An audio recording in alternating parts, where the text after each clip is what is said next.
Good morning, student. In this experiment number 2, we perform the Kirchhoff's voltage law.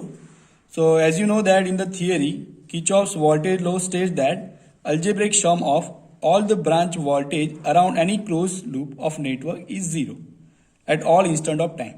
Or we may say that around any closed loop at any instant of time, the sum of the voltage drop must be is equal to sum of the voltage rise. Now you can see that in this kit, we have this circuit diagram, we use this circuit diagram to perform the Kirchhoff's voltage law. So here we have 12 volt supply voltage. So this 12 volt supply voltage applied across these two terminals, and thereafter you can see that 4 resistors are connected in series, R1 which is of 100 ohm, R2 which is a 1 kilo ohm, R3 is 1.2 kilo ohm, R4 that is 2.2 kilo ohm. So all are connected in series. So here we first measure the voltage across each resistance. Means voltage across R1, voltage across R2, voltage across R3 and voltage across R4. So as per the KVL, the total supply voltage must be is equal to sum of the voltage drop across all these 4 resistors. So you can see that here the equation Vs, which is nothing but supply voltage, is equal to voltage across A and B terminal. So where is A and B? So it's here, A and B. So first we measure the voltage across this 2.2 kilo ohm resistance plus voltage across B and C. It means voltage across this 1.2 plus voltage across C and D terminals. C and D terminals here. Voltage across 1 kilo ohm resistance plus voltage across D and E terminal. So we measure voltage across this R1 100 ohm. So here we prove that your supply voltage must be is equal to voltage drop across all these 4 resistors. So let's connect this circuit diagram. So here you can see that we have supply voltage of 12 volt. We connect across these 2 terminals. So 12 volt come across these 2 terminals here. Okay. So we first measure this voltage. Is actually 12 volt or not? Clear? So here we have voltmeter within this circuit. So we measure this.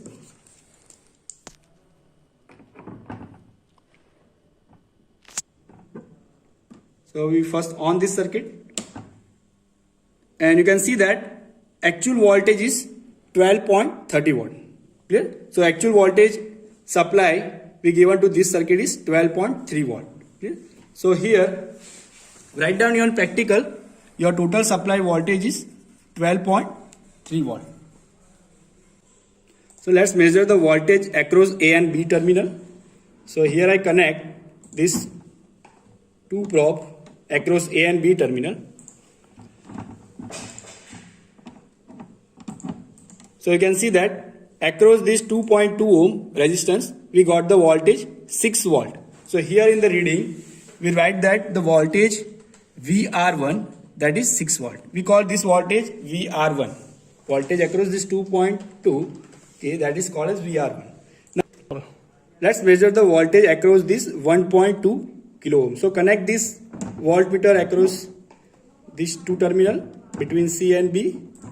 So you can see that we get the voltage 3.21. So we call this voltage V2, VR2. Clear? Same way measure the voltage across this R2 1k ohm resistance between D and C terminal. So connect the voltmeter across this. So you can see that we got the voltage 2.67. So this is a VR3 2.67 volt.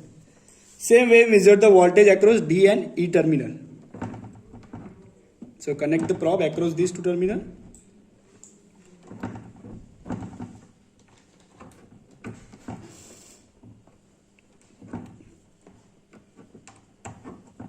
So you can get this voltage 0.27. So we call this is VR4 0.27. So if you add this all the voltage VR1 plus VR2 plus VR3 plus VR4, so that must be is equal to your supply voltage. So here if you sum all these 4 voltage, so you get the voltage near to this 12.3 volt. So it means that here we verify this KVL.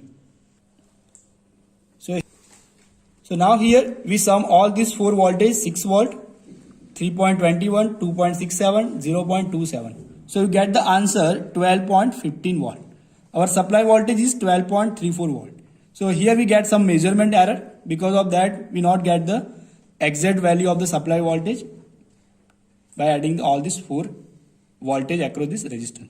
So almost we get the same voltage as the supply. So here we prove this Kirchhoff's voltage